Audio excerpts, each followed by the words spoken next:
The monthly payment rises $146 a month to $1,827, or $21,172 a year, a $1,752 increase. Now, Pat's hard work, income, and contributions to the system over the years put him about 50% above those averages, and he's now looking at a $222 a month raise. What they're struggling with, what they're trying to overcome. That's why sometimes the smallest act of kindness can mean so much. A simple smile. According to new reports, the government agency watchdogs have a backlog of returns that has swelled to 12.4 million, and is still being processed as of right now. It's an increase of 1 million returns to 2 million returns from last year. As a result, millions of Americans have seen delays in getting their refund checks. In the Government Accountability Office, findings come after 3 brutal tax filing seasons for many taxpayers, with millions of returns caught in limbo as the crisis posed a series of challenges for the IRS. The tax agency has also hired thousands of new employees in the hope of being better prepared for the 2023 tax filing season.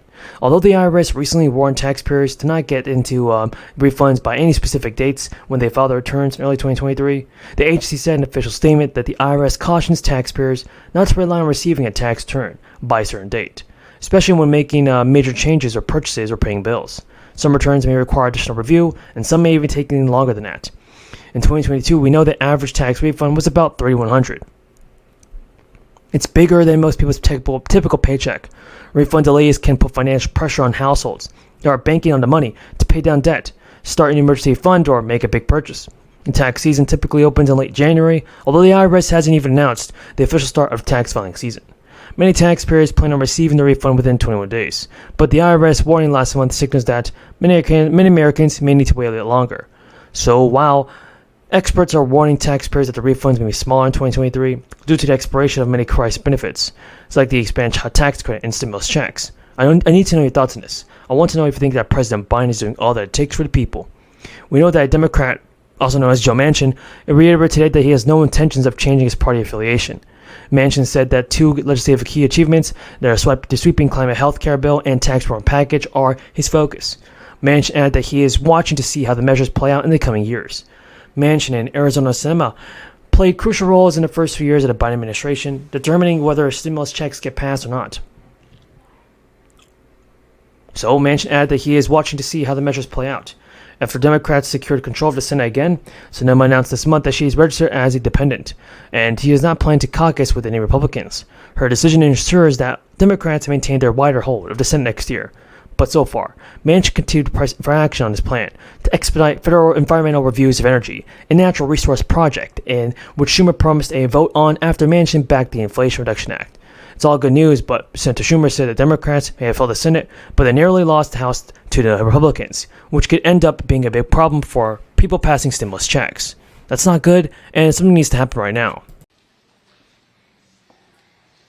Right before Thanksgiving, I had the opportunity to visit a food bank in southwest Iowa, very close to my hometown of Red Oak. And when I was there, went in, visited with the volunteers and the staff, and as we walked through their facility, I noticed that many of their shelves were bare.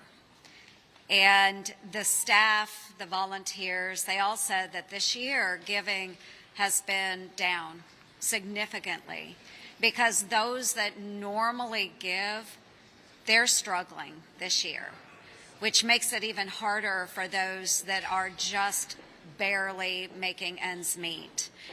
And so during this season of giving, if we could all just please remember, let's try to do a little more giving if we can.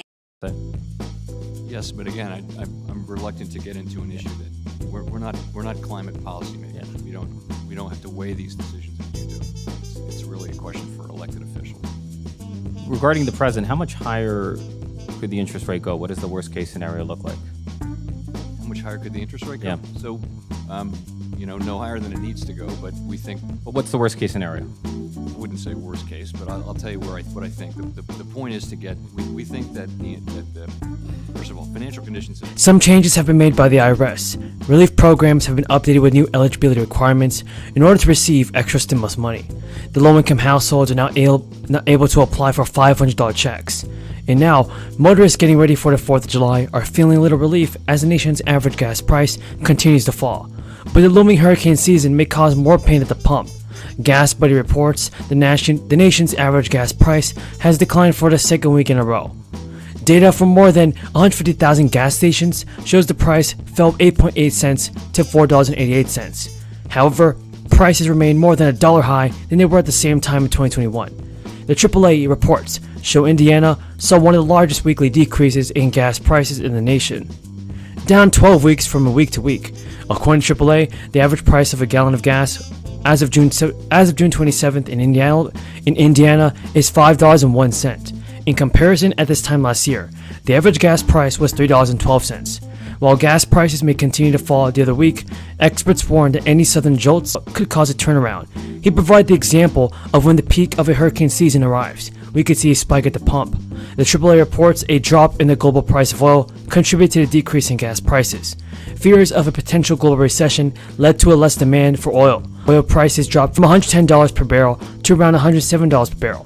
While gas prices have dropped in Indiana over the last weeks, motorists are about to see an increase in cost. On Friday, 2 taxes on gas will increase. This includes the gas use tax and the gas excise tax. The taxes will increase from 32 cents to 33 cents due to an annual increase as per Indiana law. Roughly 300,000 Massachusetts residents are about to get a $500 check in the mail. Governor Charlie Baker's administration said they have already begun mailing the second, large round of $500 automatic direct income payments to low-income workers. 3 to 3.5% by the end of this year, and then maybe 3.5 to 4%. Now that's all highly conditional, based on many assumptions. I think we'll do what makes sense as we go, but those are rough estimates, I think, of what we think might turn out to be appropriate. And then the Fed has a target of 2%. How long will it take you to reach the target?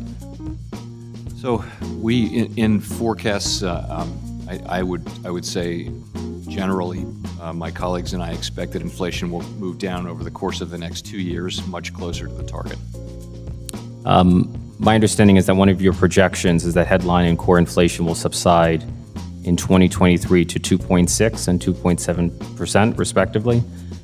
Is there any historical precedent for reducing inflation as rapidly as the Fed is projecting? Well, yes. I mean, unfortunately, Paul Volcker had to do something very much like this, much larger, on a much larger scale. And but yes, we core inflation, core PCE inflation has actually tracked down a little bit from the very hot levels of late last year, and is closer to 4%. So I think it's plausible that through using our tools and ideally the supply side healing, that we could get inflation down to those levels next year. As I understand.